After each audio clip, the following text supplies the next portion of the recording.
pince à éclat. Et dans le langage de la Dordogne, on appelait ça un rousinou. Rousinou, de torche à résine, on arrive à rousinou. Un rousinou, dans le livre de Picato, c'est clairement avec rousinou, c'est marqué. Ouais.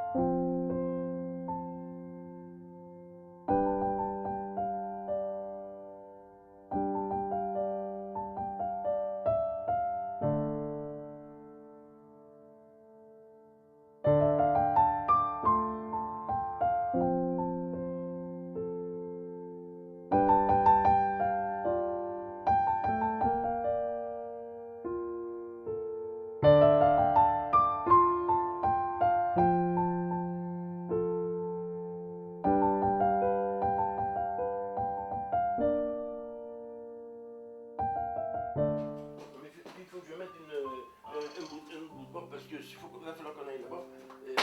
Il va s'éteindre.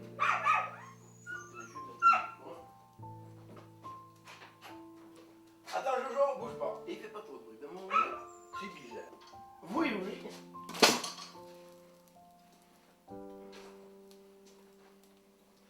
Alors ça dépend si vous voulez voir, parce que là j'ai quelque chose, mais c'est dans les tiroirs, c'est. Mais après c'est là-bas.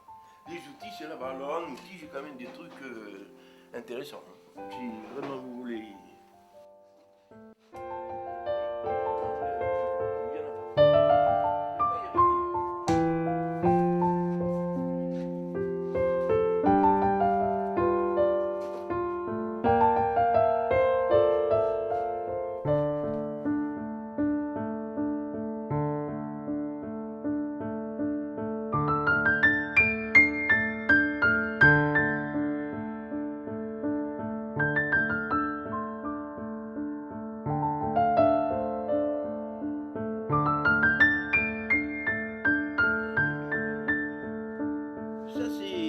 Alors, moi j'avais fait des archives, la famille Chabas, puisque ma grand-mère s'appelait Chabas, elle était de la Dordogne, elle était mariée avec Chabas de chez Vincent.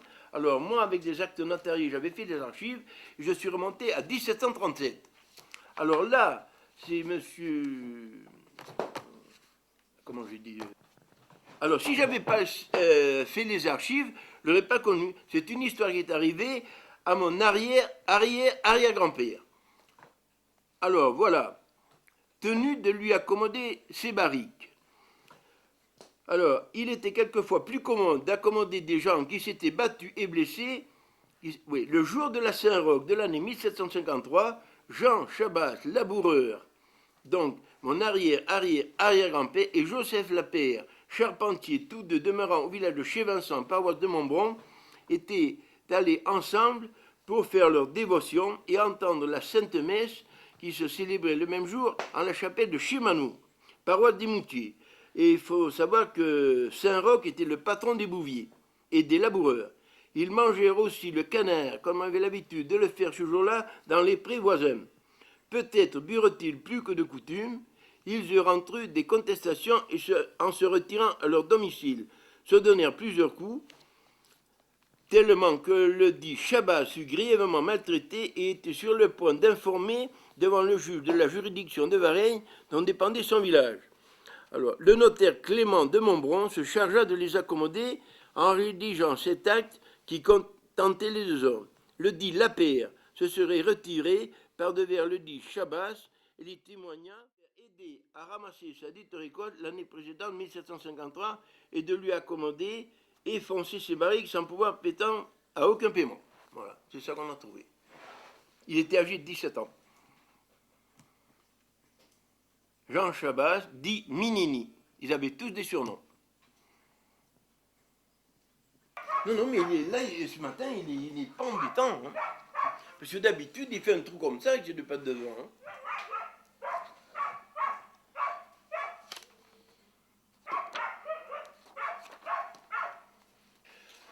Bon, il voulait le faire passer pour un coureur de loup-garou, 1828. Le 19 août 1828, se présentent devant le juge de paix de Montbron Léonard Beauchot et François Delage, tous deux du village de Chez-Vincent. Le premier a une fille à marier. Le second cherche à se marier. Le jeune Delage est accusé de vouloir nuire à la réputation de Beauchot et faire perdre à sa fille la considération dont elle jouit, en affectant de dire, à qui veut l'entendre, que Beauchot court le loup-garou. Oh merde, le chien! Que c'est même pour ce motif qu'il répugne de rechercher sa fille en mariage. Le juge, considérant que Delage est bien l'auteur des propos dont Beauchot se plaint d'avoir voulu faire passer pour un loup-garou, homme que le peuple suppose courir les rues et les champs, transformé en loup, qu'une pareille indiscrétion aussi téméraire que malicieuse est capable de donner atteinte à la réputation de la famille Beauchot parmi les villageois ignorants et des femmes crédules, condamne Delage à tous les dépens pour tenir lieu de dommages intérêts envers le dit Beauchot. Voilà, c'était le lébérou, qu'on appelait le lébérou. Il courait la nuit, paraît-il. Alors ils devaient parcourir 7 communes. Alors s'ils trouvaient des chiens, ils les tuaient et ils les mangeaient. Ah ben c'est la légende du loup-garou, ça. Hein. Alors s'il passait il sautait sur les épaules, il se faisait porter. S'il traversait un village, ils arrêtaient, ils reprenaient le gars de à la sortie du village. Ben moi j'ai toujours entendu parler du loup-garou, du lébérou.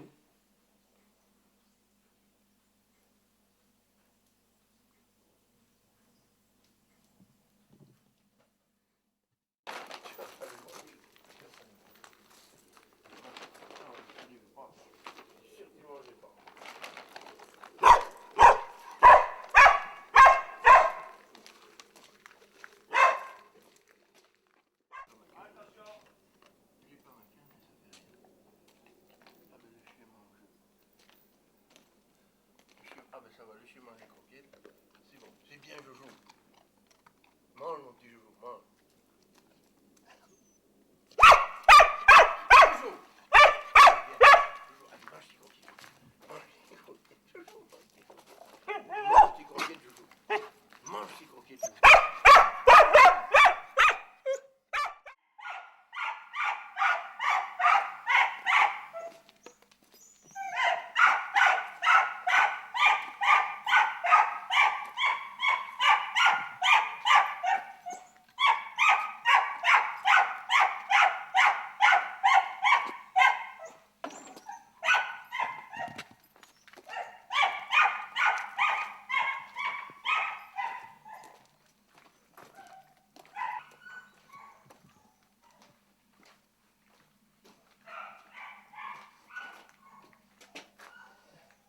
Alors, ça fait, j'ouvre pas, ça fait 8 jours que je n'avais pas, je viens voir mais j'ouvre pas.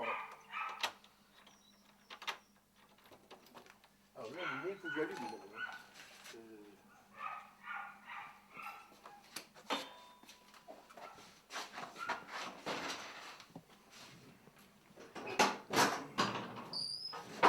Alors le ménage n'est pas trop bien fait parce que ça figure, même plus que je l'ai fait, mais le ménage est mal fait. Alors je vais passer ouvrir de l'autre côté, partout.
Il est où le démenti là? Ici, là.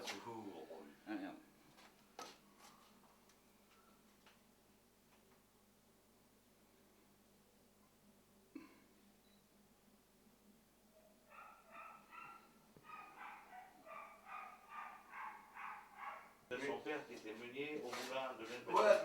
chez l'Arnaud. Voilà, chez l'Arnaud. Ah, il y a des trucs. Bon, il y a des trucs assez curieux.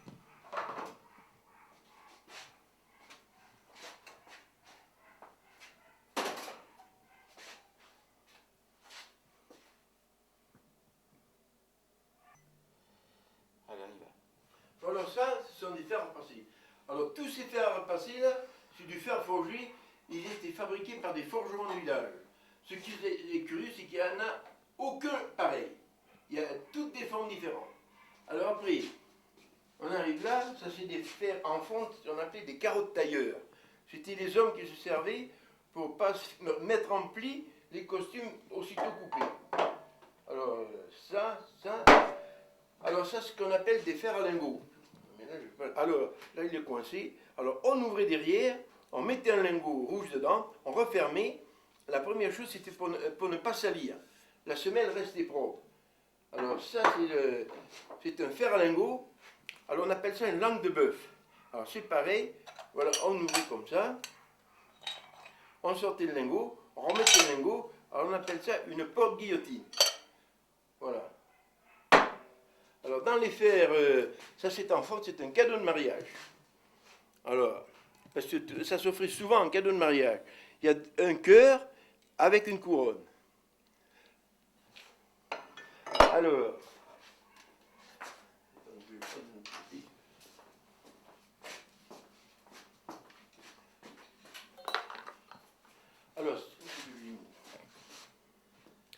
ça c'est un fer à repasser avec une cheminée.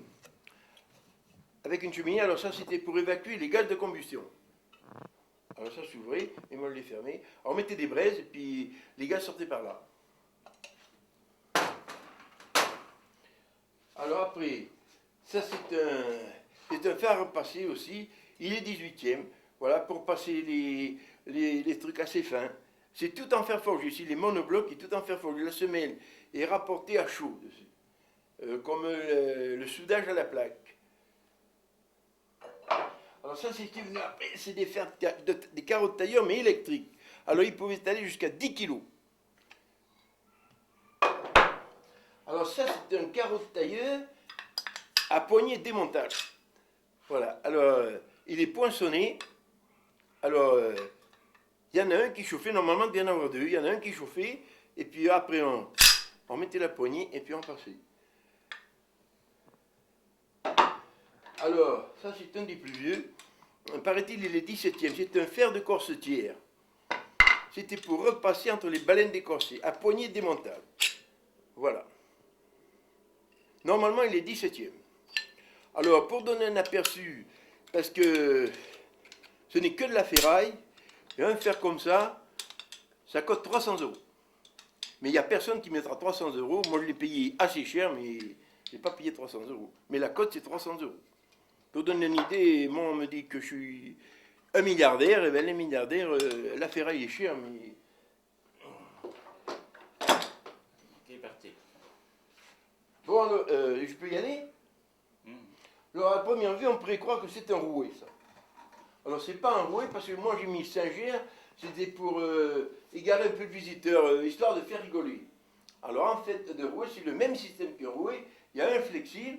Alors, mais c'est moi qui refile dessus, parce que j'avais trouvé que le bas. Alors, ça faisait tourner une fraise. C'est une fraise de dentiste. Alors, c'est le même principe que les fraises d'autrefois, mais les fraises ne sont pas d'origine. C'est moi qui les ai mis pour pouvoir faire la démonstration. C'était pour plomber les dents. Voilà, ça tourne. Et là, mais moi je l'ai ajouté, c'est un crachoir. Et là, des fraises, mais elles ne vont pas avec. Alors ce modèle, c'est allemand, c'est 1850. Alors c'est passé, j'ai trouvé des références sur une revue, le même modèle, mais en bon état, est passé dans une salle des ventes, il s'est vendu 850 € avec les frais en plus. Mais moi, le mien, il n'a pas grande valeur, puisque tout n'est pas authentique.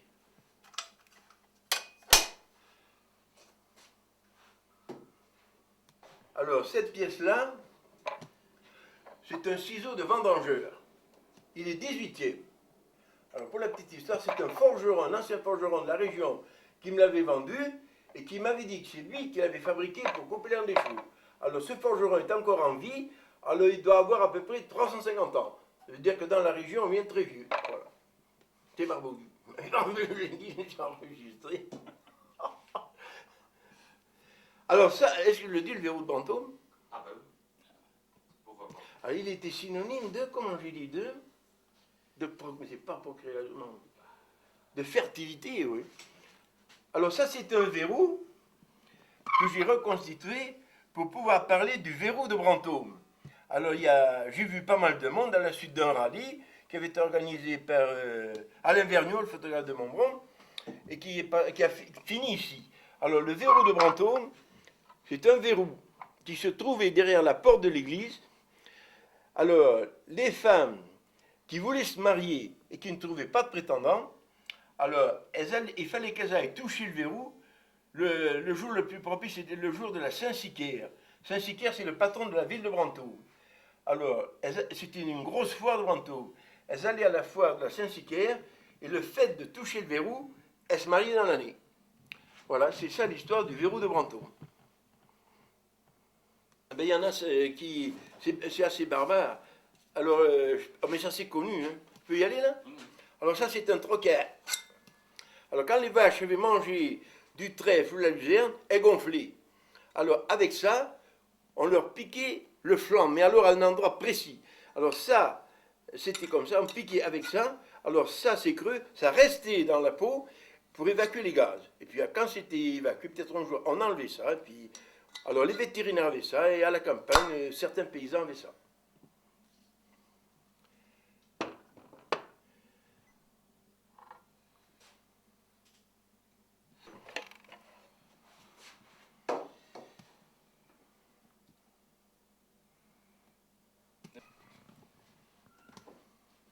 Ça marche là? Alors on pourrait croire que c'est un crochet de docker. Alors normalement c'est une clé. C'est une clé qui sert à ouvrir les portes de l'extérieur et les fermer de l'extérieur. Alors voilà, on fait ça, c'est moi qui reproduis ça. Alors voilà, avec la clé on prenait là, ça sortait du verrou, et on faisait ça, et ça rentrait du... Alors, tout le monde ne connaît peut-être pas Burgou, le bandit limousin. Alors, la bande à Burgou, ils avaient des clés comme ça. Alors, ils repéraient l'emplacement du verrou, ils faisaient un trou avec une grille au-dessus, alors ils ouvraient la porte avec ça et ils rentraient chez les gens pour les voler. Alors, on appelle ça, dans le Limousin, la clé torte, et en Dordogne, la clé torse, ou vice-versa. Cet outil-là, je l'avais acheté pour un marteau d'ardoisier. Et tout le monde qui sont venus avait reconnu ce marteau d'ardoisier. Alors normalement, ce n'est pas un marteau d'ardoisier. Alors, ça a un rapport avec le débarquement du 6 juin 1944 en Normandie. C'est une hache de survie qui équipe les équipages des planeurs qui sont débarqués en Normandie le 6 juin 1944. C'est bien 44, oui, le 6 juin 1944. En Normandie. C'était pour survivre, parce que les planeurs, il y a eu 50% de pertes dans les planeurs. Ils étaient largués par des avions, ils devaient arriver derrière les lignes allemandes pour neutraliser les occupants. Et alors, c'était pour sortir. Moi, j'ai une photo d'un planeur qui s'est écrasé la veille du 6 juin 1944 dans un mur à Sainte-Mère-l'Église. Alors, il y a eu plus de morts dans l'atterrissage des planeurs que dans les parachutages. C'est reconnu. Voilà, c'est ça.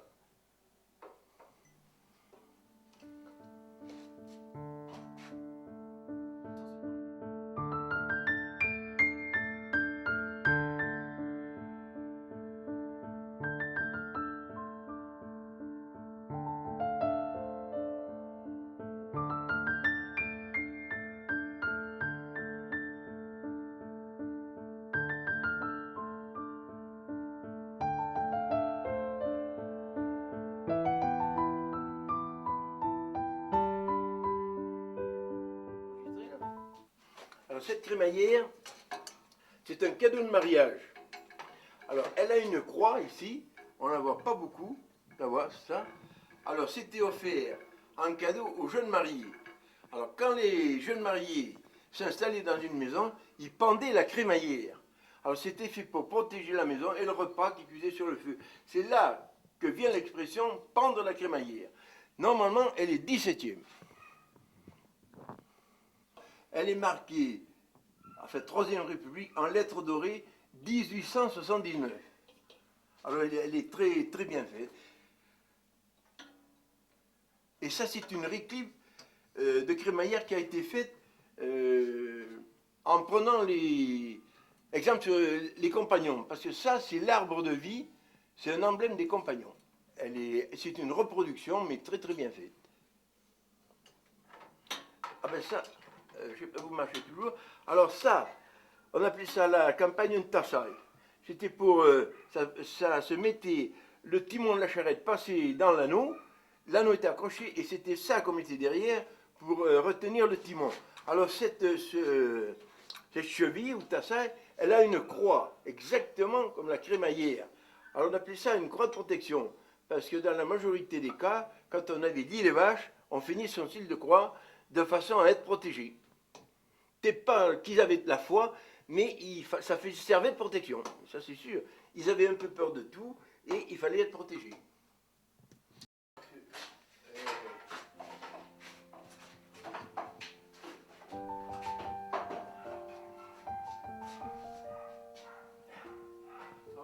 Ah ben juste ça, alors ça, mais ben non, je peux pas, j'ai allumé partout.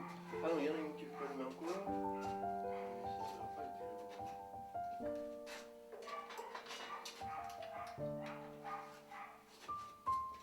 Ça va pas être... Alors là, ça qui est quand même assez vieux. Là, il faut savoir ce que c'est. Alors ça, cet appareil là, alors, c'est ce qu'on appelle une pince à éclat. Alors cet appareil, il est 18e, ça vient de la Dordogne. C'était pour s'éclairer, c'était pour remplacer les bougies. Il s'éclairait avec un résineux. Alors c'était coupé dans du sapin à une période propice. Alors il le faisait sécher, c'était taillé. Alors après il mettait ça là-dedans. Alors il baissait ce ressort pour allumer. Et il remettait à l'horizontale pour limiter la combustion, c'est-à-dire pour économiser. Étant donné qu'il n'était pas assez riche pour s'acheter des bougies. Alors il y a plusieurs modèles. Il y en a affichés dans le mur, il y en a comme ça. Mais là on peut voir qu'il n'y a jamais eu de bougie parce qu'il n'y a rien pour récupérer la cire des bougies. Alors c'est 18e. Et en patois, on le trouve dans le voile de Picato, ils appelaient ça un rousinou. Origine résine, torche à résine, et on en arrive de sapin de la résine. Voilà, le rousinou, c'est ça. Attendez, là maintenant, j'ai...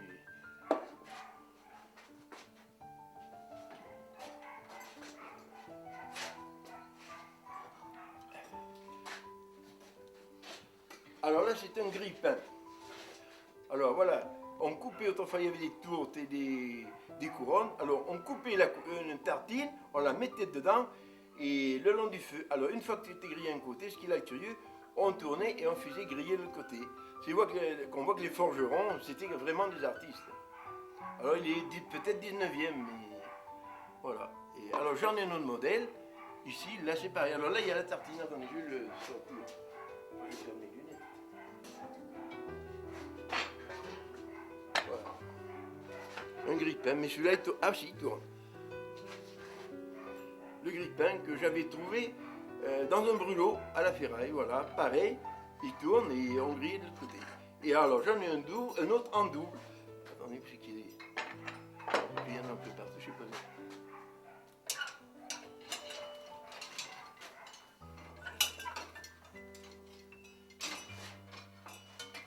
Alors j'en ai un autre.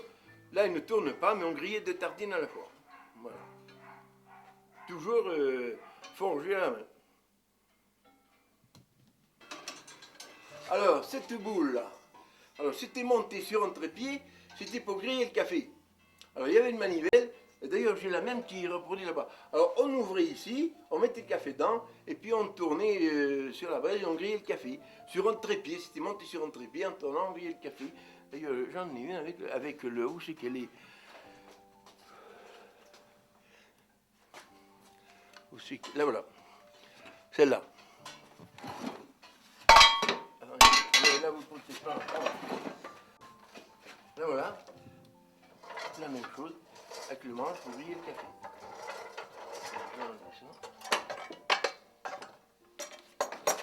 Alors, c'était pour griller le café. Et alors là, on n'avait pas vu, Ça s'appelle une cloche de repasseuse. C'était un petit poêle pour faire chauffer les fers à repasser. Alors là, ça logeait 8 fers à repasser. Voilà. On allumait le feu et puis les fers à repasser sur le toit. Alors là, c'était pour mettre la braise et ça tenait, ça chauffait les fers à repasser. Et j'en ai une autre. Là voilà. C'est la mienne. Une cloche de repasseuse. Ça c'est une Doloire avec manche d'origine. C'était pour tailler les dalles des barriques, peut-être aussi pour les mérandiers. Alors elle est poinçonnée, elle est sûrement 19e, mais alors tout en forgé, monobloc, avec la douille, tout. Pour moi c'est une belle pièce. Alors j'en ai plus petites aussi, il y avait plusieurs modèles. Alors ça c'est un outil ou de sabotier ou de tonnelier. C'est un genre c'est un parois. Donc si je pense c'est d'un sabotier. Alors attendez, là qu'est-ce que j'ai là? Non, je vais le mettre là.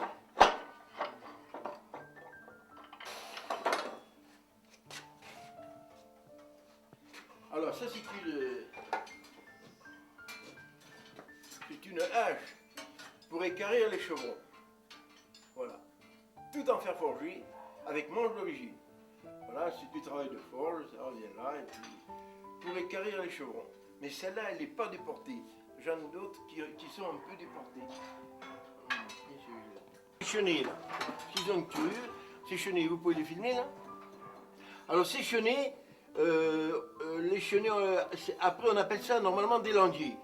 Alors ces landiers, ils sont en fonte et ils ont été fondus à la mode de Feuillade. C'est un habitant de Feuillade qui les tenait de son arrière-grand-père qui les avait achetés, ce qu'on appelait en ancien une vente aux enchères. Alors ils ont des coupoles, on mettait de la braise dedans et l'assiette pour tenir la nourriture au chaud. Alors ils font 40 kilos pièce. Et alors qu'est-ce que j'ai là qui va avec pour pointer les piquets. On pouvait fendre les piquets, mais c'était surtout pour les pointer. Alors on appelle ça une queue d'hirondelle. D'où la forme d'une queue d'hirondelle.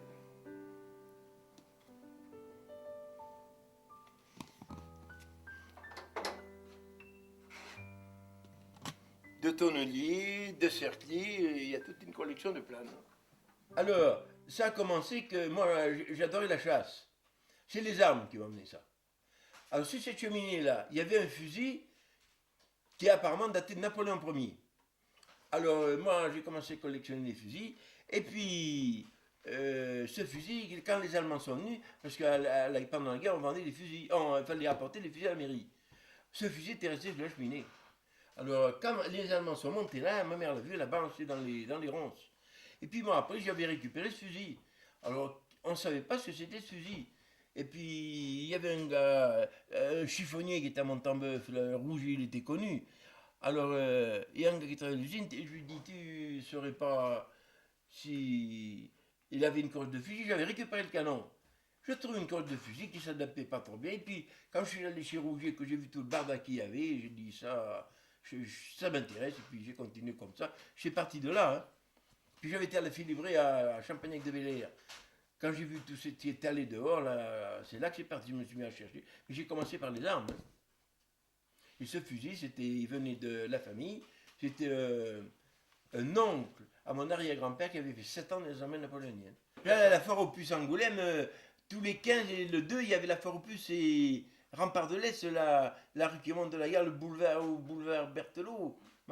Tous les dimanches et les 15, il y avait le marché aux puces. Alors moi j'y allais, puis je voyais déjà un gars qui amenait des vieux outils comme ça. J'ai commencé à acheter ces vieux outils parce que je disais, ça un jour, ça se... Et puis j'en avais, je savais pas. Puis quand j'ai vu ça, je me suis aperçu que j'avais des outils que je ne connaissais pas. Et que c'était vraiment intéressant. Il y a des marquages, tout ça, on peut les dater. Alors j'ai tout balancé, je me suis mis là-dedans. Moi, le région achète selon le prix, mais ça, c'est ça, ma passion, c'est ça. Hein. C'est-à-dire que j'ai commencé par lire sur la résistance. Parce que j'étais passionné de résistance. Et puis, c'est Fernand Ribérol. Fernand Ribérol, tu as connu Ribérol, qui m'a dit, si tu veux lire, si tu vas à Montbron, la bibliothèque, le premier qui a été, c'est Nous les terroristes. C'est Marc Leproux qui avait écrit ça. Alors, j'y suis allé, puis je me suis abonné à la bibliothèque. Et puis c'est comme ça que j'ai commencé à lire. Mais j'ai toujours eu la passion de lire ça, les objets du coin. Mais j'ai des bouquins sur la campagne, surtout la campagne. Moi, ce qu'il y a, c'est que je ne pouvais pas m'en aller d'ici, moi. Parce que mon père avait eu un accident. Il était passé sur le camion à Roudy, là-bas. Hein. Il était invalide à 80%. Roudy n'était pas assuré. Hein. Alors, on a laissé tomber. Alors, moi, parti d'ici, ça tombait tout. Moi, je travaillais à l'usine, je travaillais ici. Ah ben, moi, il me fallait une occupation. Hein. Moi, puis j'avais fait 2 ans à la Combolou, au centre d'apprentissage. Alors là, à l'usine, je trouve Couloux, cela. Parce que les couvertures avaient flanchi. Moi, comme j'avais fait un peu de... On s'est retrouvés à la menuiserie. Et c'est de là qu'on est partis tous les deux à la brocante tout le temps, tout le temps, tout le temps. La menuiserie m'a beaucoup aidé, moi. Les outils, tout ça. Sur le bois, je connaissais tout. Puis après, quand j'ai eu acheté le fer forgé, j'ai vu que c'est formidable, on peut les dater, là, on trouve... ils parlent, ces outils-là. Moi, j'aurais pu me marier, je sortais avec cheminade, moi. Quand on sortait avec cheminade, hein, on allait à ballon partout. Oui, mais moi, le problème, c'est que les filles, elles voulaient toutes aller en ville. J'aurais pu me marier, mais amener une fille ici, je ne pouvais pas. Hein. Moi, parti de là, je ne peux pas dire... Ma grand-mère a eu son mari tué à la guerre à 35 ans, son fils à 25 ans. Moi, j'ai fait l'Algérie, j'ai sauté sur une mine. C'est un miracle si je suis là aujourd'hui. Ça n'est fallu d'un cheveu. Mais moi, parti, ma grand-mère, j'ai voulu m'en aller une fois. C'était, il y avait le gars là, le fils des deux vieux, il était comptable chez Citroën, quand Citroën était rue Saint-Roch. Ben, il voulait me faire entrer chez le roi. Ben, le roi, il payait quand même pas trop mal, le roi. Bon, ça commence à faire... moi, parti, c'était foutu. Mon père, pas facile du tout. S'entendait pas avec ma grand-mère. Alors moi, j'étais là pour... et puis, je tenais pas à partir d'ici. Chez Vincent, moi, je voulais rester... je chassais, je pêchais.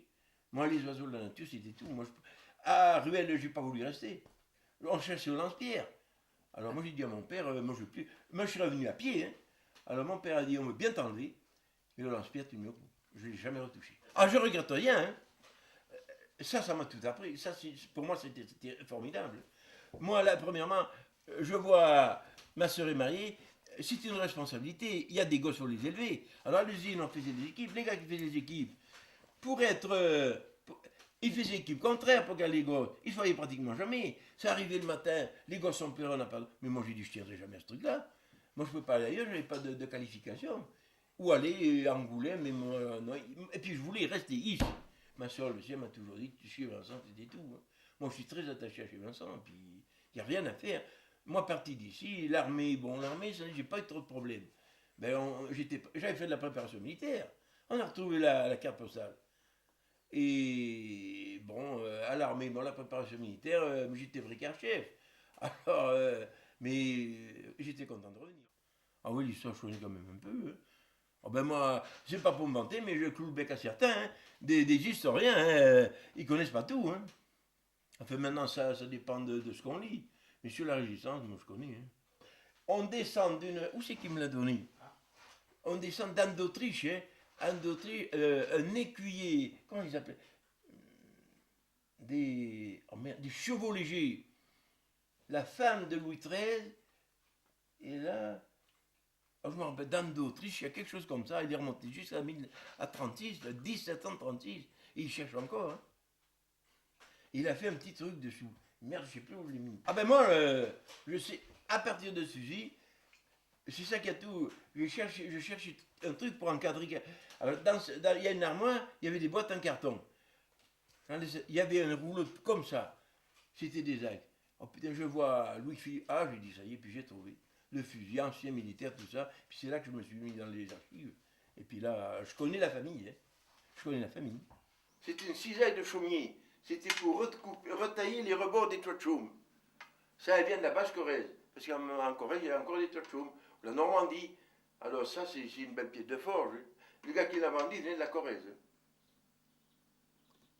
D'accord. Alors... Fais voir ah ouais, ça. Le symbole. Voilà, là, c'est l'emblème des compagnons.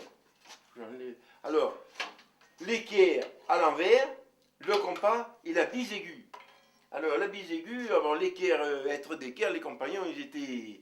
Alors, la bise aiguë, elle servait à retailler, à creuser les mortaises une fois, et à nettoyer les mortaises, et à tailler les chevilles des charpentes, parce que les vieilles charpentes étaient chevillées. Et alors, là, cette douille, c'était pas pour mettre manche, c'était pour mettre de braise avec un bouchon pour se réchauffer les mains l'hiver et les sangs sortaient par là. Alors le nom de bise aiguë, Ça vient, paraît-il, les charpentiers avaient tous une belle femme. À la fin des chambres des charpentiers, ils faisaient la bise aiguë. Et le nom de bise aiguë, ça vient de là. Ouais. Allez, on y va. Alors ça, c'est une herminette à étrier.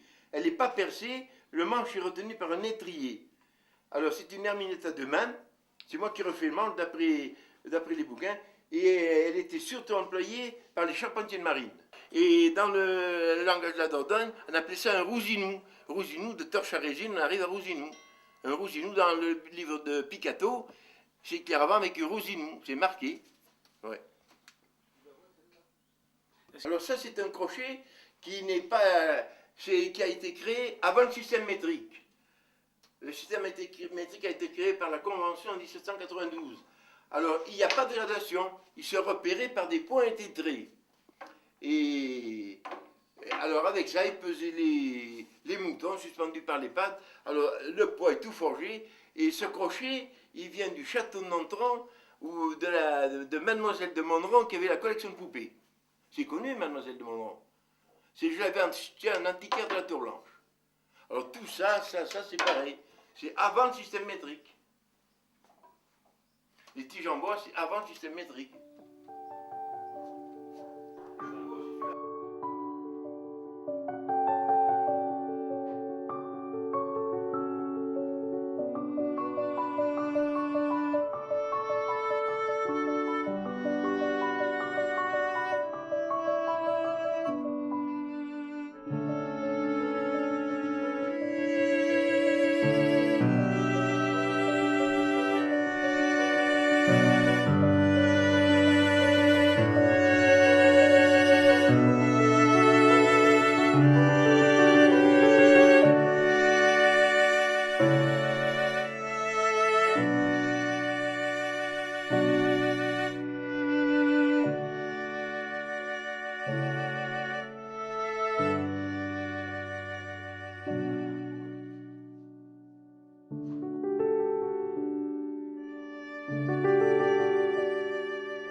dedans.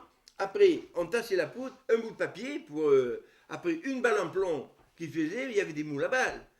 Par-dessus, un bout de papier bourré, et puis après, ça c'est des capsules, ça s'appelle. Alors, il mettait sur les cheminées. Voilà. Et après, est-ce qu'elle est bonne celle-là? Oui. Merde, quand.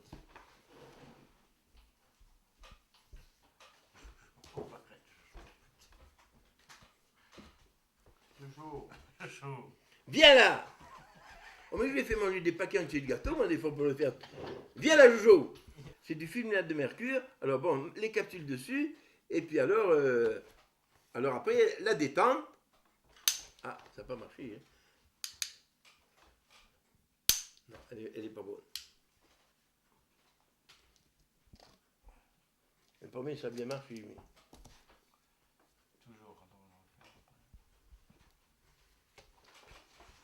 fait. Alors, la capsule dessus.